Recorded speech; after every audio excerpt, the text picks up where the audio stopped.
Welcome to Moonlight Madness, and today we're doing the sign of Earth signs, Taurus, Virgo, and Capricorn. And the first lot of cards that I'm pulling today is what's happening now, what obstacles, the action taken.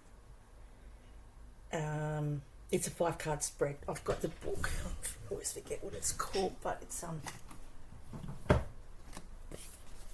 not it. It's called The Tarot Card Companion by Victoria Maxwell. And it's got a little spread in here that's a 5-card spread. And it's called Advice. The current situation that we have here today is a 5 of Cups, which represents something that frightens us, or it can also represent grief. 5 spilt cups, but there's one still cup that's left to turn over.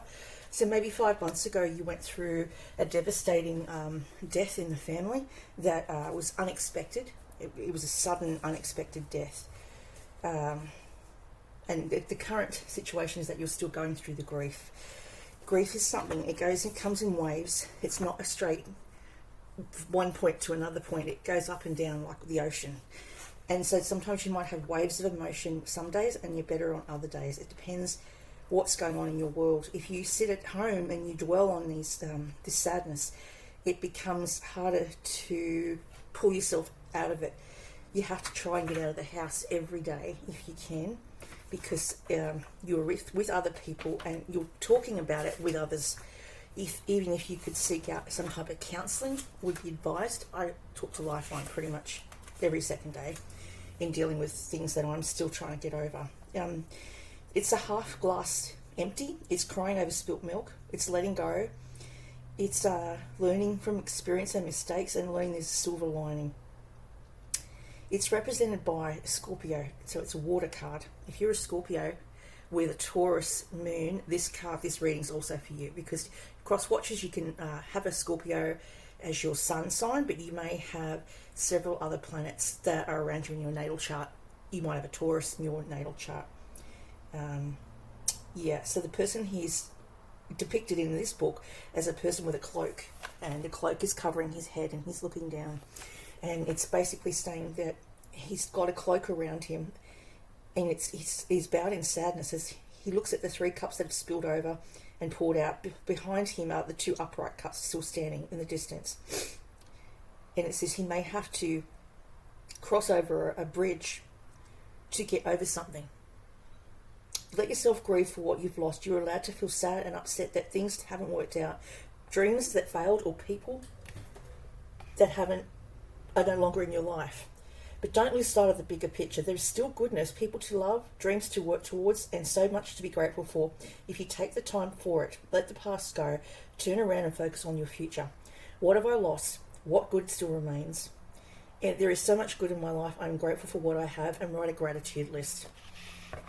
So that's a good bit of advice to have. I try to say I'm grateful for the roof over my head every day, because I have been homeless, and it's not for the faint-hearted, and it completely changes how you look at life. The next card I've pulled is the Star card. This is the obstacle.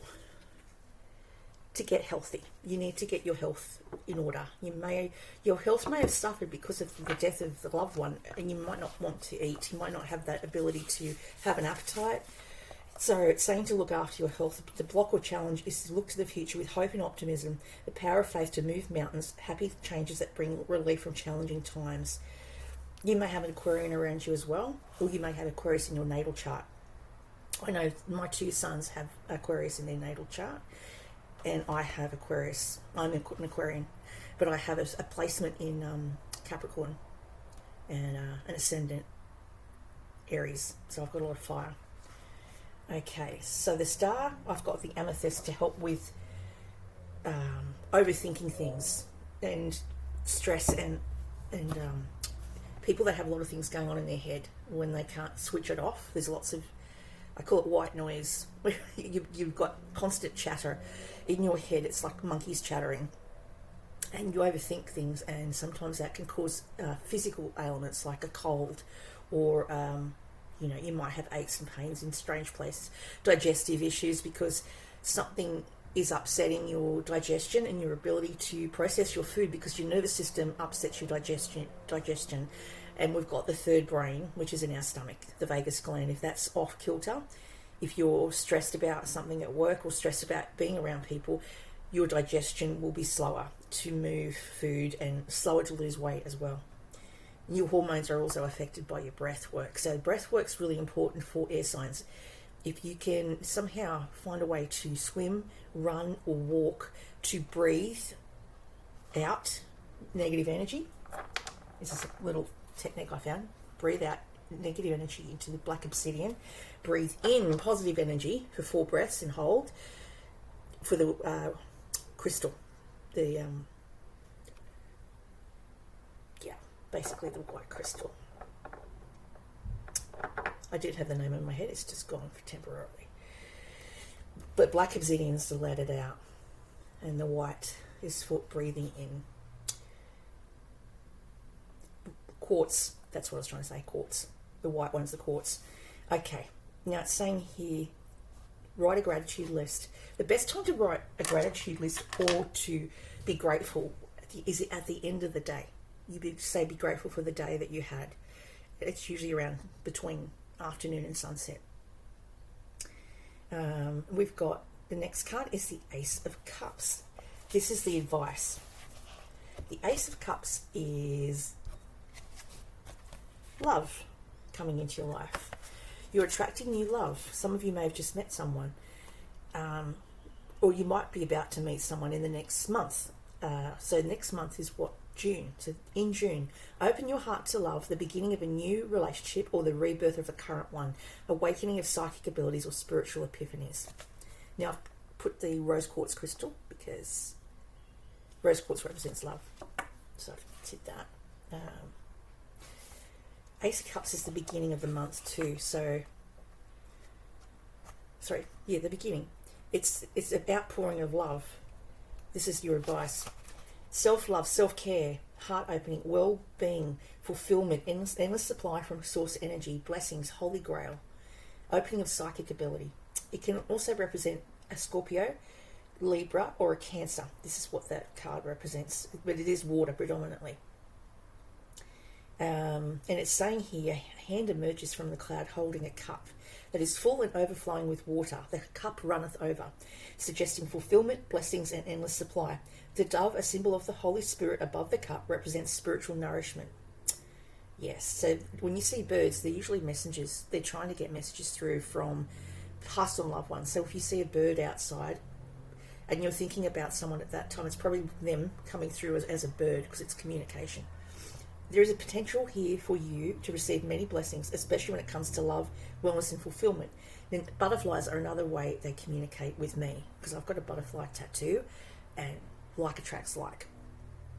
Fill your own cup first. When you look after yourself, love yourself, and focus on your well-being, you become just like the Ace of Cups, a vessel overflowing with love and blessings that ripple out and serves all those you meet on your path. When you love and care for yourself, your heart opens and you become a magnet for love and blessings in all forms. What fulfills you? What provides you with spiritual nourishment? My cup runneth over. I am overflowing with love and blessings. Hold a glass of water in both hands and visualize it full of well-being, love, prosperity, and opportunities, and drink it. The next card I've got, and this is for, so that's the advice. Card 4 is action to take, which is the strength card. The strength card is to be strong. She's the maiden, and she's holding the jaws of his, in the Rider-Waite tarot deck. She's holding the jaws of the lion open, and she's allowed to do that because she means no harm to the lion. It's saying that some people see weakness, kindness as weakness. This is not the case. Your kindness is your strength. It's not your weakness. That's why they've got in this picture it had the lamb and the lion. I've got tiger's eye for this because tiger's eye represents the Leo energy around you. So this could be the action taken. It's strength. And selenite is I used to heighten the rest of the crystals when I put them in a little thing my son gave me. So I wrap them all up that. I change the colours in the crystals every day to attract what I'm after. And it usually does. Strength is 11. Sometimes strength can be put down as an 8, or justice can be an 8 in the Rider-Waite Tarot. It doesn't have to be in every deck, but I find that they change numbers sometimes. So we are strength. Yeah, here it is. See, it's 11 in this book. 8. Strength, courage, bravery, vulnerability, courageous heart, confidence, courage to face your challenges head on, perseverance, patience, mastering your emotions, mastering a new job maybe, mastering the mind, inner power, self-control, serenity, integrity, and being true to yourself and self-esteem. It's fire. The tiger's eye is represented by strength, which is why I've got the tiger's eye stone. I just was drawn to it. And sunflowers also represent happiness, because Leo is usually the happiest. The sun card is usually the happiest card in the deck, but sunflowers also represent joy. Yellow is light. And it's also learning, so you might be learning something new. So you could be learning a new job, or you could be learning a new course. You might be doing a new degree, or relearning something you haven't used in a while. You might need to brush up on your old skill set. So it says here,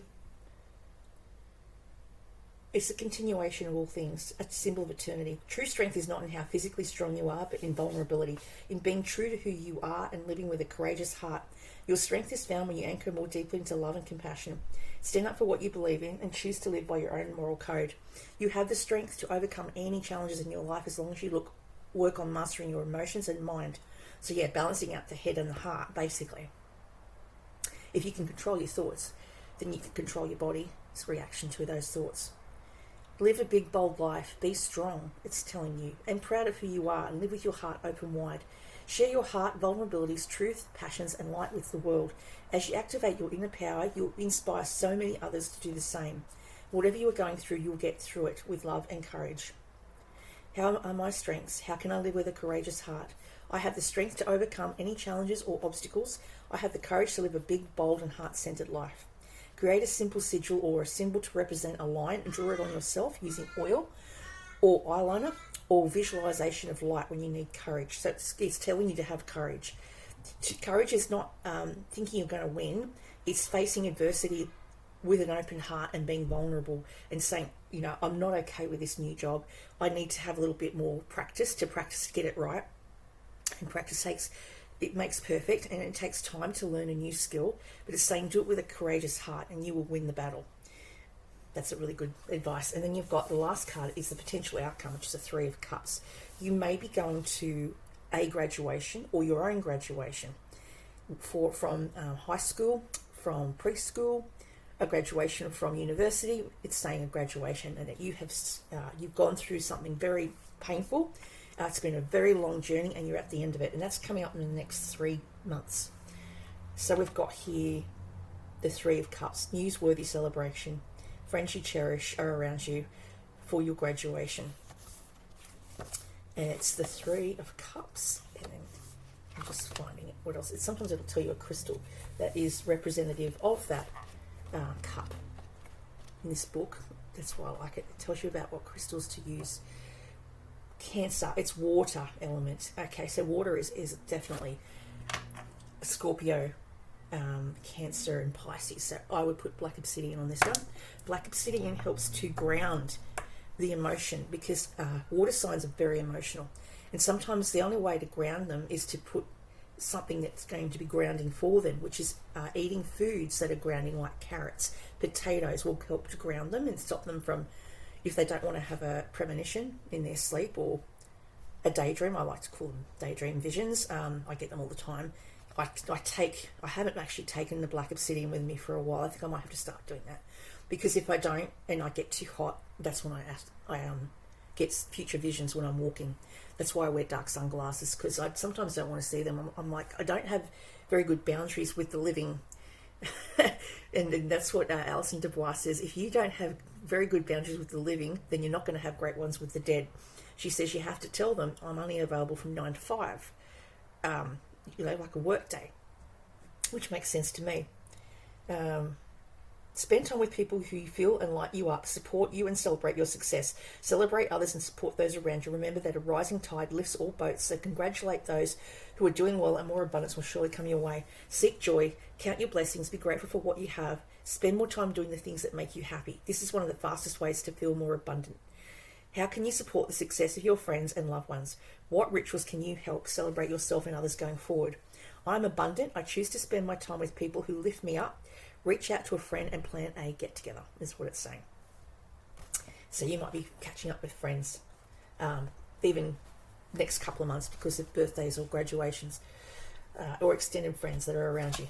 Then I have, this deck is from The Enchanted Map by Colette Baron Reid. It's an old one of mine. The reason I like it is because when my kids were little, we used to make maps together.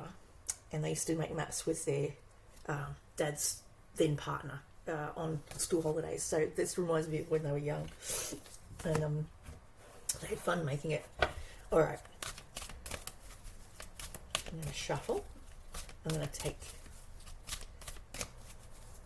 2 cards.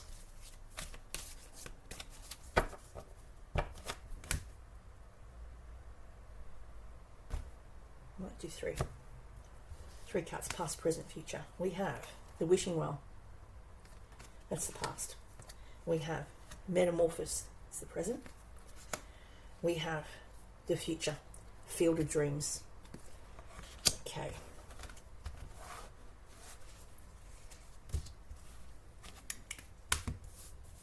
Yeah. The Wishing Well is 48, which is a 3. So it's creation.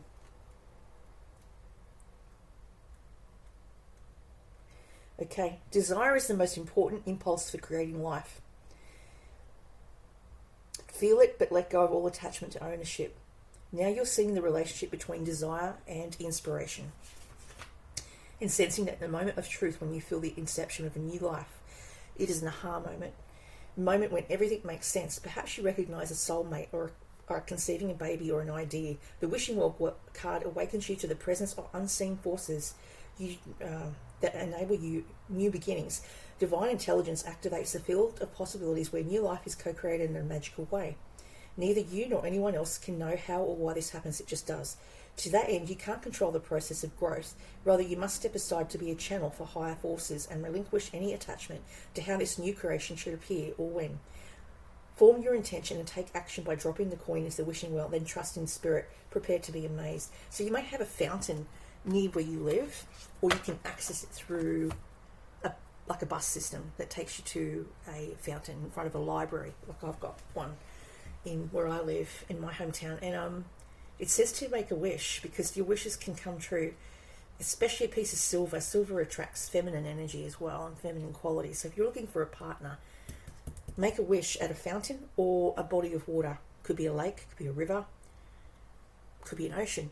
It could be a waterway. Like I know there's a waterway not far from where a shopping centre is, and the water flows through it. So you could do that as there as well.